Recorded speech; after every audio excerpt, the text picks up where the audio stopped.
Back to my channel. ఈరోజు ఏం జరగబోతుందో తెలుసుకుందామా? ఇంకా ఎపిసోడ్లోకి వెళ్ళిపోతే జోష్న మీద ఒక కన్నేసి ఉంచమన్నాడు నా మనోడు. ఇదేం చేస్తుందో చూస్తాను అని చెప్పేసి పారిజాతమైతే ఇక జోష్న రూమ్ వైపుగా నడుచుకుంటూ వెళ్తుంది.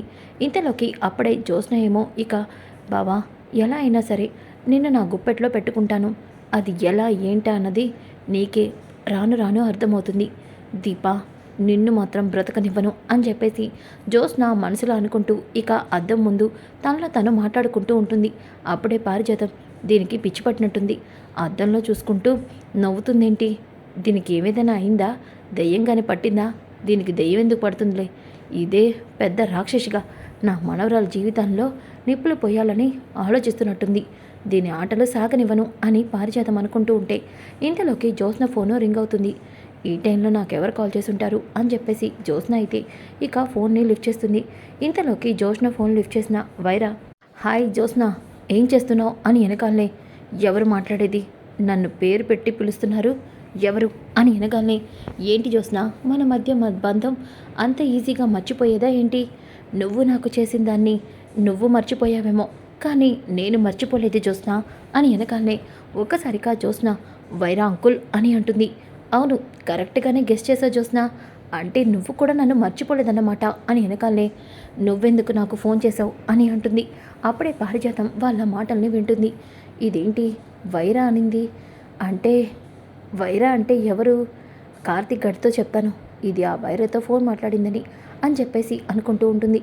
ఇక జోస్న అయితే, ఇప్పుడు నాకెందుకు ఫోన్ చేసావు అంకుల్ అని వెనకాలే, ఏంటి జోస్న అలా అంటావు, మనం ఎంతో ప్లాన్ చేసాం, ఎలా అయినా శ్రీధర్ని సీఈఓ నుంచి తొలగించి నువ్వు సీఈఓ అయ్యి నాకు రెస్టారెంట్లో షేర్లు ఇస్తానన్నావు, అప్పుడే మర్చిపోయావు జోస్న అని వెనకాలనే, నువ్వెందుకు నాకు ఫోన్ చేస్తున్నావో నాకు తెలుసు, నేను నీకు చేసిన అన్యాయానికి నువ్వు నాకు ఫోన్ చేయకూడదు, కానీ ఇలా మాట్లాడుతున్నాడేంటి అని చెప్పేసి, కానీ అది జరగలేదు కదా, ఈజీగా కాశీగాడు దొరికిపోయాడు కదా.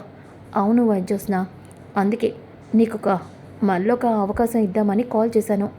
ఏంటది, చూడు ఇప్పుడున్న సీఈఓని మనం పక్కకి పంపించడానికి నా దగ్గర ఒక మంచి ఐడియా ఉంది, నువ్వు నన్ను కలిస్తే ఆ ఐడియా నేను నీతో షేర్ చేసుకుంటాను, అందుకే ఫోన్ చేశాను.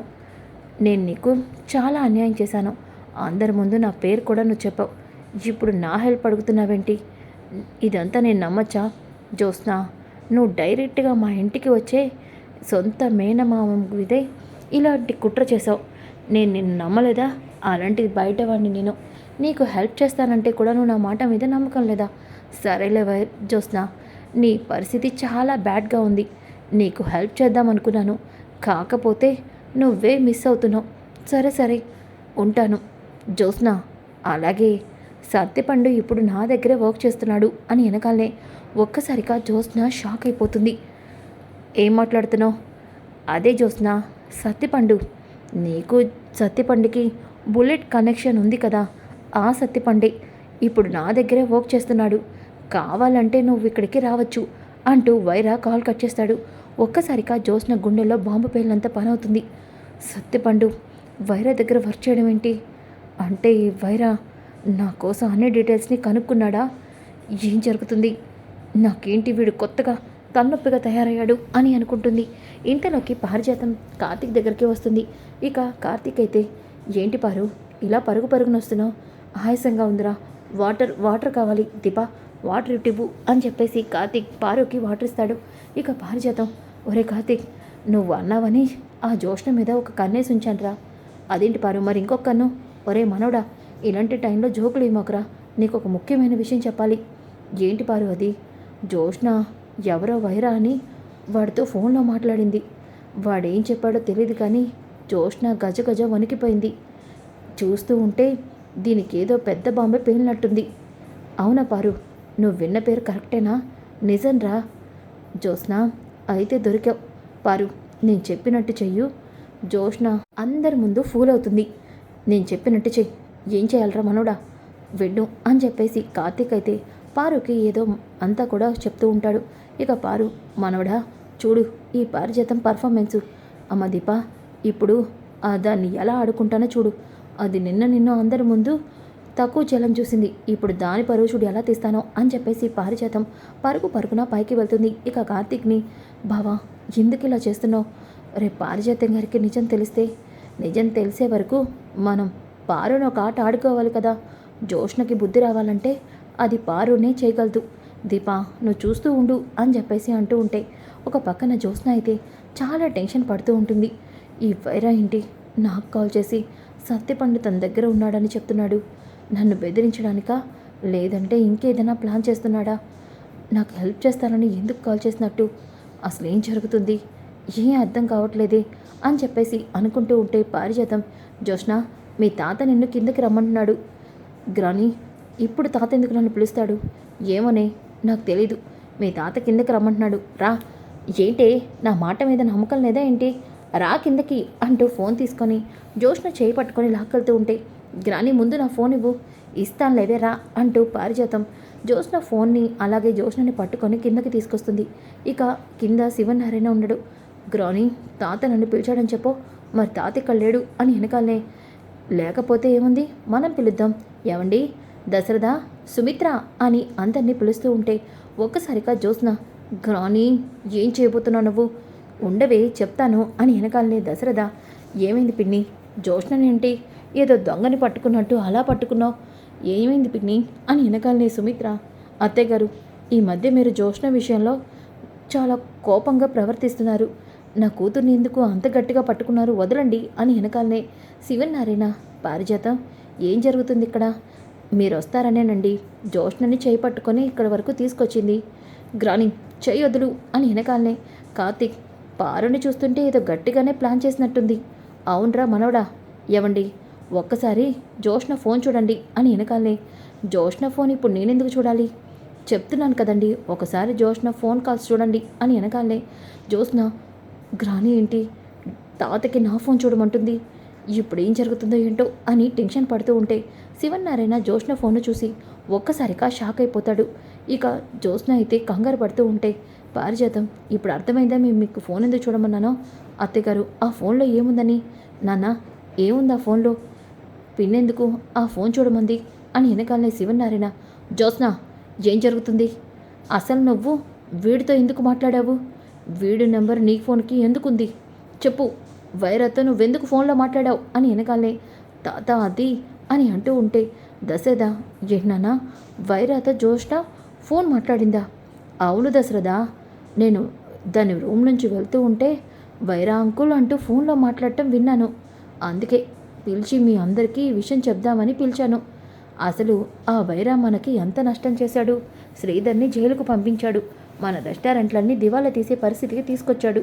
అలాంటి వాడితో జోష్న ఫోన్ మాట్లాడుతుంది అని వెనకాలనే ఒక్కసారిగా జోష్న ఎంత కుట్ర చేస్తుందో ఏంటో అని వెనకాలనే శివన్న కార్తీక్ అయితే, ఏంటి వైరాతో జోష్న ఫోన్ మాట్లాడిందా? ఆ రోజు కూడా ఆ వైరా నాతో ఇదంతా చేయించింది జోష్నే కదా అని అన్నాడు. ఇప్పుడు జోష్న ఫోన్లో వైరా నెంబర్తో ఉండి మాట్లాడుతుంది అంటే ఖచ్చితంగా జోష్నకి ఆ వైరాకి సంబంధం ఉన్నట్టే కదా. ఏం పారు, నీ ఉద్దేశం అదే కదా? ఇప్పుడు వాళ్ళిద్దరి మధ్య సంబంధం ఉందంటావు. జోష్న వైరాతో చేతులు కలిపిందంటావు. నేనెప్పుడన్నాను అని పారు అయితే అలా డైలమాలా ఉంటుంది. ఇక శివనారాయణ, జోష్న, అడిగేది నిన్నే, చెప్పు. ఆ రోజు ఆ వైరా కూడా అలాగే మాట్లాడాడు. ఇప్పుడు నీ ఫోన్లో వైరా నెంబర్ కూడా ఉంది అంటే ఏంటర్థం అని వెనకాలనే, తాత, అదేం లేదు. ఆ వైరా జైలు నుంచి బయటికి వచ్చినట్టున్నాడు. చేసిన దానికి తప్పైపోయింది, సారీ చెప్తున్నాడు, అంతే.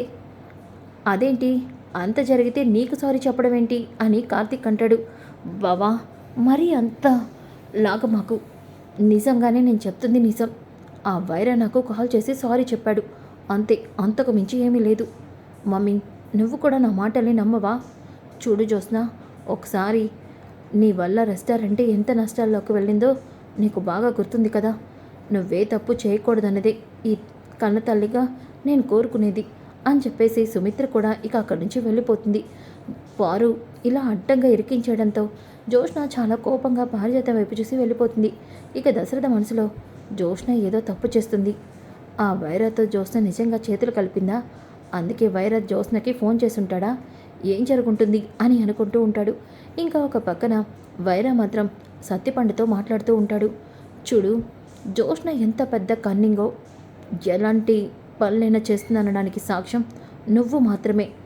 నువ్వు ఒక్కడివి చాలు జోష్న జీవితాన్ని దెబ్బ కొట్టడానికి. సార్, మీరు అన్నట్టుగానే నేను జోష్న మేడం గురించి మీ దగ్గర అన్ని నిజాలని చెప్పేశాను. మీరు ఇవ్వాల్సిన డబ్బులు నాకు ఇస్తే నేను వెళ్ళిపోతాను సార్. అసలే ఆ మేడం పెద్ద క్రిమినల్ మైండ్ది. సొంత తండ్రినే చంపాలని చూసింది. ఇప్పుడు మీకు తన గురించి నిజం చెప్పినందుకు నన్నేం చేస్తుందో ఏంటో. దయచేసి నన్ను వదిలేండి సార్ అని వెనకాలనే, అంత ఈజీగా నేను ఎలా వదిలేస్తాను రా? జోష్న గురించి ఎంక్వైరీ చేస్తేనే కదా నీ గుట్టు నాకు దొరికింది. ఎట్టి పరిస్థితుల్లో నిన్ను వదిలిపెట్టను. జోష్నని ఎలా దెబ్బ కొట్టాలో అలాగే దెబ్బ కొడతాను. అప్పటి వరకు నువ్వు నా దగ్గర నుంచి వెళ్ళడానికి వీల్లేదు. చూడు, నీ ఇష్టం. నువ్వెంత డబ్బు ఖర్చు పెట్టాలో పెట్టుకో. నువ్వెంత తాగుతావో తాగు. కానీ నేను చెప్పే వరకు నువ్వు నా దగ్గర నుంచి వెళ్ళడానికి వీల్లేదు. సరే సార్, ఎవరు డబ్బులు ఇస్తే వాళ్ళే నాకు సారు. మీరు చెప్పినట్టే వింటాను అని అంటాడు. ఇక జ్యోత్స్న మాత్రం చాలా టెన్షన్ పడుతూ, ఏం చేయాలి ఇప్పుడు? ఇప్పుడు వెంటనే నేను ఆ వైరాన్ని కలవాలి. లేకపోతే ఆ వైరా అన్నంత పని చేస్తాడు. ఏం చేయాలి అని చాలా టెన్షన్ పడుతూ ఇక జ్యోత్స్న అయితే వైరా దగ్గరికి వెళ్తుంది. ఇక వైరా, నాకు తెలుసు జ్యోత్స్న నువ్వు వస్తావని, కానీ ఇంత త్వరగా వస్తావని ఎక్స్పెక్ట్ చేయలేదు. వైరా, నీకేం కావాలి? అయినా ఆ సత్యపండు ఎవరు అని వెనకాలనే, అయ్యో జ్యోత్స్న, అప్పుడే మర్చిపోయావా? సత్యపండు అని వెనకాలనే సత్యపండు అక్కడికి వస్తాడు. ఒక్కసారిగా జ్యోత్స్న సత్యపండుని చూసి టెన్షన్ పడుతున్నా, వీడు నన్నేం చేయగలడు? వీడు నీతో ఏం చెప్పాడు? నువ్వేం చేయాలనుకుంటున్నావు? చూడు జ్యోత్స్న, నువ్వు దశరథని వీటితో షూట్ చేయించి ఆ కేసు దీప మీద నెట్టేయాలని చూసావు. అన్ని నిజాలు నాకు తెలుసు. నీ ఫ్యామిలీ ముందు ఇప్పుడు ఈ సత్యపండుతో నేను నిజం చెప్పిస్తే నీ జీవితం ఏమవుతుందో ఆలోచించుకో. అలాగే ఆ రోజు నువ్వు నా దగ్గరికి వచ్చి కాంట్రాక్ట్ కుదుర్చుకొని శ్రీధర్ని అరెస్ట్ చేయించడానికి నువ్వు వేసిన ప్లాన్ మొత్తం నేను మీ ఇంటి వాళ్ళ ముందు చెప్తే నీ పరిస్థితి ఏమవుతుంది? వైరా, నువ్వు ఇంత అమాయకుడు కాబట్టి నా మాటల్ని నమ్మి ఈజీగా అరెస్ట్ అయ్యావు. జ్యోత్స్న, లేకపోతే చూడు, నువ్వు చెప్పే ఈ గాలి మాటల్ని నా ఫ్యామిలీ నమ్మదు. అవును, నువ్వు ట్రై చేయి చెప్పడానికి. ఒక్కరు కూడా నీ మాటని నమ్మరు, వినరు. ఇక నువ్వు నన్ను అరెస్ట్ చేస్తున్నావని నిన్ను మళ్ళీ జైలుకు పంపిస్తారు. నువ్వు నన్ను వీడితో ఏమీ చేయలేవు. కరెక్టే జ్యోత్స్న, నువ్వు చాలా తెలివైన దానివి. నువ్వు అనుకుంటే ఏదైనా చేయగలవు. ఆ విషయం నాకు బాగా తెలుసు.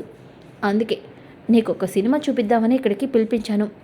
జ్యోత్స్న, ఈ వీడియో చూడు అని వెనకాలనే ఒక్కసారిగా జ్యోత్స్న వైరాతో ఇంటికి వచ్చి మాట్లాడిన వీడియో ఉంటుంది. అది చూసి జ్యోత్స్న షాక్ అయిపోతుంది. ఈ వీడియో చాలు కదా నువ్వు శ్రీధర్ మీద చేసిన కుట్ర గురించి మీ ఫ్యామిలీకి అర్థమయ్యేలా చెప్పడానికి. అంతేకాదు జ్యోత్స్న, ఈ వీడియో చూడు అని వెనకాలనే ఇక సత్యపండుతో జ్యోత్స్న డబ్బులు ఇచ్చి, మా డాడీని నువ్వే షూట్ చేయాలి, అది దీపం మీదకి వెళ్ళాలి, ఎట్టి పరిస్థితిలోనే మా డాడీ మిస్ కాకూడదు అన్న మాటలు కూడా రికార్డ్ అయి ఉంటాయి. అది చూసి జ్యోత్స్న ఒక్కసారిగా షాక్ అవుతుంది. ఆ 2 వీడియోలు చూసి జ్యోత్స్నకి చెమటలు పడతాయి. వైరా, ఇప్పుడు నీకేం కావాలి? చూడు జ్యోత్స్న, నువ్వు చేసిన పనికి నేను జైలుకు వెళ్ళి దివాలా తీసే పరిస్థితికి వచ్చాను. ఇప్పుడు నా దగ్గర చిల్లి గవ్వ కూడా లేదు. కాబట్టి నువ్వు నాకు కావాల్సిన డబ్బుల్ని అరేంజ్ చేయాలి. ఎంత కావాలి? ఒక 10 కోట్లు కావాలి. 10 క్రోసా? చూడు జ్యోత్స్న, 10 కోట్లు నువ్వు ఇవ్వకపోతే నీ ఫ్యామిలీకి 2 వీడియోలు చూపిస్తాను. ఆ తర్వాత నీ పొజిషన్ కూడా నా పొజిషనే అవుతుంది. ఆలోచించుకో అని వెనకాలనే ఒక్కసారిగా జ్యోత్స్న, సరే నాకు టైం కావాలి. చూడు జ్యోత్స్న, రేపటికల్లా నువ్వు అమౌంట్ నాకు ఇస్తే ఈ వీడియోలు నీ ఫ్యామిలీకి చూపించను, లేకపోతే మీడియా వాళ్ళకే ఇస్తాను. వైరా, నేను చెప్తున్నాను కదా, 10 కోట్లే కదా, రేపటికల్లా ఇస్తాను అని చెప్పేసి జ్యోత్స్న అక్కడి నుంచి వెళ్ళిపోతుంది. ఇక కార్తీక్తో దీప, బావా, జ్యోత్స్న వైరాతో ఎందుకు ఫోన్ మాట్లాడింది? జ్యోత్స్న మళ్ళీ ఏదైనా చేస్తుందా? లేదు దీప, జ్యోత్స్న ఈ టైంలో వైరాతో కలిసి ఏది చేయదు. చూస్తూ ఉంటే వైరానే జ్యోత్స్నకి కాల్ చేశాడు. అంటే ఆ వైరా రివెంజ్ తీర్చుకోవడానికే జ్యోత్స్నకి ఫోన్ చేసి ఉండొచ్చు. జ్యోత్స్నని ఏదో విషయంతో వైరా బెదిరిస్తూ ఉండొచ్చు. ఏంటి బావ నువ్వంటుంది? అవును, చేసినవి అంత ఈజీగా పోతాయా ఏంటి? ఏదో జరుగుతుంది, చూద్దాం ఏం జరుగుతుందో. జ్యోత్స్న మనకి ఖచ్చితంగా ఈ మధ్యకాలంలో దొరుకుతుంది. అప్పుడు ఒక ఆట ఆడుకుందాం. మరదలా, నువ్వేమీ ఆలోచించమాకు. ఎలాగైనా జ్యోత్స్న బండారాన్ని అందరి ముందు బయట పెడతాను అని కార్తీక్ అంటాడు. ఇంకా ఒక పక్కన అందరూ కూడా భోజనం చేస్తూ ఉంటారు. ఇక సుమిత్ర అయితే దీప వైపు కోపంగానే చూస్తూ ఉంటుంది. అమ్మా, ఈ కర్రీ వేణా మీకు? దీప, నువ్వు ప్రతిసారి నాకు అడిగి వడ్డించాల్సిన అవసరం లేదు. నన్ను చూసుకోవడానికి నా కూతురుంది. నా కూతురు నాకు వడ్డిస్తుంది అని వెనకాలే దశరథ, సుమిత్ర ఇప్పుడు దీప మీద ఎందుకు అరుస్తున్నావు? ఆయన దీప కూడా నీకు కూతురు లాంటిదే కదా. ఇవ్వండి, దయచేసి మీరు మాత్రం ఆ మాట అనద్దు. నాకు ఒకే ఒక కూతురు, అది నా కూతురు జ్యోత్స్న మాత్రమే అని వెనకాలనే. సరే సుమిత్ర, ఇంత గొప్పగా జ్యోత్స్న గురించి చెప్తున్నావు, కానీ జ్యోత్స్న ఎక్కడా అని పారిజాతం అంటుంది. అవును, జ్యోత్స్న రాలేదేంటి కిందకి? జ్యోత్స్న పైన ఉన్నట్టుంది, నేను పిలుస్తానునండి. లేదమ్మా, జ్యోత్స్న పైన లేదు. జ్యోత్స్న పైన లేదా? ఈ టైంలో జ్యోత్స్న ఎక్కడికి వెళ్ళింది అని శివనారాయణ అంటాడు. ఏమోనండి, ఆ వైరా ఫోన్ చేసిన తర్వాత జ్యోత్స్న రూమ్లో లేదు. అప్పటి నుంచి బయటికి వెళ్ళి ఇప్పుడు దాకా ఇంటికి రాలేదు అని వెనకాలనే. ఏంటి, ఇప్పటి వరకు జ్యోత్స్న ఇంటికి రాలేదా? దశరథ, జ్యోత్స్న నీతో ఏమైనా చెప్పిందా? లేదు నాన్న, ఏదైనా అవసరం ఉంటే కార్తీక్ని తీసుకెళ్లేది. కార్తీక్ కూడా ఇంట్లోనే ఉన్నాడు. మరి జ్యోత్స్న ఎక్కడికి వెళ్ళినట్టు అని వెనకాలనే. తాత అని అంటూ ఉంటే ఇక పారిజాతం, అదిగోండి వచ్చింది, ఎక్కడికి వెళ్ళిందో అడగండి. ఎవరికి చెప్పకుండా వయసు వచ్చిన ఆడపిల్లల రోడ్డు మీద తిరగచ్చా అని వెనకాలనే. ఈ గ్రానికి ఏమైంది, ఎందుకు నాకు ఇలా ఇరిటేట్ చేస్తుంది అని చెప్పేసి, తాత అది జ్యోత్స్న, ముందు నువ్వు ఎక్కడికి వెళ్ళావు చెప్పు, ఇంత టైం అయినా ఇంటికి రాకపోవడం ఏంటి నువ్వు అని వెనకాలనే. మమ్మీ, నేనేదో తప్పు చేసినట్టు ఎందుకు అందరు నన్ను నిలదీస్తున్నారు? ఇంట్లో జరిగిన దానికి డిస్టర్బెన్స్గా అనిపించింది, అలా ఫ్రెండ్స్తో బయటికి వెళ్ళొచ్చాను. అయినా ఇదేమీ కొత్త కాదు కదా, ఎందుకని అందరూ నన్ను అలా చూస్తున్నారు? ఇదంతా గ్రాని వల్లే. గ్రాని నా మీద అన్ని లేనిపోయినవన్నీ చెప్తుందా? జ్యోత్స్న, ఇదంతా వదిలేసి ముందు ప్రశాంతంగా భోజనం చేయి అని సుమిత్ర అయితే జ్యోత్స్నని సపోర్ట్ చేస్తూ మాట్లాడుతుంది. ఇంకా ఒక పక్కన అందరూ కూడా భోంచేస్తారు. ఇక ఉదయం అవుతుంది. ఉదయమైన తర్వాత దీప, కార్తీక్ బయలుదేరుతూ ఉంటే కాంచన, దీప, నేను ఒక్క మాట నీతో చెప్పాలి. ఏంటత్తా? చూడు దీప, చేతిలో ఏదైనా ఉన్నప్పుడే సర్దుకోవాలని పెద్దవాళ్ళు అంటారు, అవి ఊరికే అనరు. అత్తయ్య, ఇప్పుడు నువ్వు నాతో ఏం చెప్పాలనుకుంటున్నావు? చూడు, నేను నా భర్త నన్ను తప్ప వేరే ఆడదాన్ని చూడ్డు, నేనే నా భర్తకి ప్రపంచం అనుకున్నా. కానీ ఏం జరిగింది నీకంతా తెలుసు. కావేరి మెడలో తాళి కట్టి నాకు సవతిని తీసుకొచ్చాడు. అత్తయ్య, కార్తీక్ అలాంటి పని చేస్తాడని నేను నన్ను, కానీ మగవాళ్ళని ఎప్పుడు నమ్మాలో నమ్మకూడదో తెలీదు. ఇప్పుడు మీరు ఆ ఇంటికి వెళ్తున్నారు.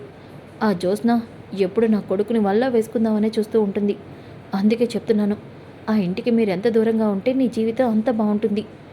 త్వరగా ఆ ఇంటి నుంచి బయటపడటానికి ఏదో ఒకటి ఆలోచించవే. అంతేగాని నువ్వు కూడా వాడిని తీసుకొని అక్కడికి వెళ్ళమాకు. నా మాట విను. అత్తయ్య, మీరింత చెప్పింది నా మంచి కోసమని నాకు తెలుసు. నా భర్త మీద నాకు నమ్మకం ఉంది. బావ ఎప్పటికీ ఏ తప్పు చేయడు, నాకు ఆ నమ్మకం ఉంది అని చెప్పేసి దీప వెళ్ళిపోతూ ఉంటే ఇది ఒక వెర్రి బాగుంది. ఎంత మంచి చెప్పినా దీనికి ఏమీ అర్థం కాదు. అవును చెల్లమ్మ, దీప, కార్తీక్ బాబు ఒకరి కోసం ఒకరు ఉన్నట్టుంటారు. వాళ్ళ ప్రేమే వాళ్ళిద్దరినీ ఒకటి చేస్తుంది అని చెప్పేసి అంటుంది. ఇక దీప, కార్తీక్ ఇంటికైతే వస్తారు. ఇంతలోకి జ్యోత్స్న రాత్రంతా నిద్రపోకుండా, ఇంత డబ్బు నేను ఇంత ఈజీగా ఆ వైరాకి ఇవ్వను. ఇవ్వకపోతే ఆ వైరా నా వీడియోలు చూపించి అందరికీ నా గురించి నిజం తెలిసేలా చేస్తాడు. అలా జరగకూడదంటే ఏదో ఒకటి చేయాలి. బావ దీప రాకముందే నేను మమ్మీ నగల్ని అల్మరాలో దాస్తుంది కాబట్టి నగలు తీసుకొని వాటిని అమ్మేసి వైరాకి డబ్బులు ఇస్తాను అని చెప్పేసి జ్యోత్స్న ఇక రూమ్లోకి వెళ్ళి తన కబోర్డ్లో ఉన్న నగలన్నింటినీ కూడా దొంగతనంగా తీస్తూ ఉంటుంది. అప్పుడే పారు, కార్తీక్, దీప అదంతా కూడా చూసేస్తారు. ఇక జ్యోత్స్న ఎవరు తనని చూడట్లేదని గబగబా నగలన్నీ తీసి బ్యాగ్లో పెడుతూ ఉంటుంది. అప్పుడే ఇక పారిజాతం, ఏంటి, ఏం చేస్తున్నావు నువ్వు అని వెనకాలని. గ్రోని, అరవకపోవడం ఏంటి? నగలన్నీ ఇలా బ్యాగ్లో సర్ది నగలతో పారిపోతున్నావా? నాకు తెలిసే నాకు వచ్చిన కళ నిజమవుతుందని. అలాగే జరుగుతుంది. ఏవండి, దశరథ, సుమిత్ర, ఒరే కార్తీక్, దీప అని అంటూ ఉంటే, పారు, మమ్మల్ని నన్ను పిలిచావు అని అందరూ కూడా అక్కడికి వస్తారు. ఏమైంది పారిజాతం, ఎందుకు అలా పిలిచావు? ఏమైంది అత్తయ్య గారు? సుమిత్ర, ఆ రోజు నేను చెప్పాను, జ్యోత్స్న తట్టా బుట్ట సర్దుకొని ఇంట్లోంచి పారిపోయిందని. మీరు ఆ రోజు నా మాట నమ్మలేదు. ఈరోజు అదే జరుగుతుంది చూడండి.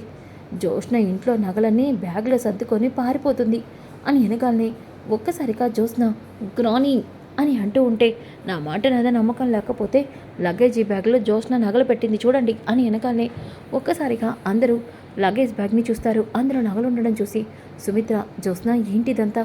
మమ్మీ, అది అని వెనకాలనే శివనారాయణ, ఏం జరుగుతుంది? జ్యోత్స్న, నువ్వు మాతో ఏదైనా విషయాన్ని దాచిపెడుతున్నావా? లేకపోతే మీ నాన్న పెళ్ళి కాకపోతే ఆస్తి ఇవ్వనన్నాడని పారిపోదాం అనుకుంటున్నావా? మీ అమ్మ ఆపరేషన్ అప్పుడు కూడా ఇలాగే ఎవరికి చెప్పకుండా ఇంట్లోంచి వెళ్ళిపోవాలని చూసావు. ఇప్పుడు కూడా అదే పని చేస్తున్నావా? ఏంటి మావయ్య గారు మీరు అంటుంది? అది సుమిత్ర అని వెనకాలనే పారిజాతం, అవును సుమిత్ర, నీకు ఆపరేషన్ చేయాలి అంటే ఇంట్లోంచి పారిపోవాలని చూసింది. ఇప్పుడు కూడా ఇలా నగలతో పారిపోవాలని చూస్తుంది అని వెనకాలనే జోష్నకి తల కొట్టేసినట్టు అవుతుంది. సో ఫ్రెండ్స్, అప్కమింగ్ ఎపిసోడ్ చాలా ఇంట్రెస్టింగ్గా ఉంటుంది. డోంట్ మిస్ ఈ వీడియో. నచ్చితే లైక్ చేయండి, షేర్ చేయండి. Thanks for watching.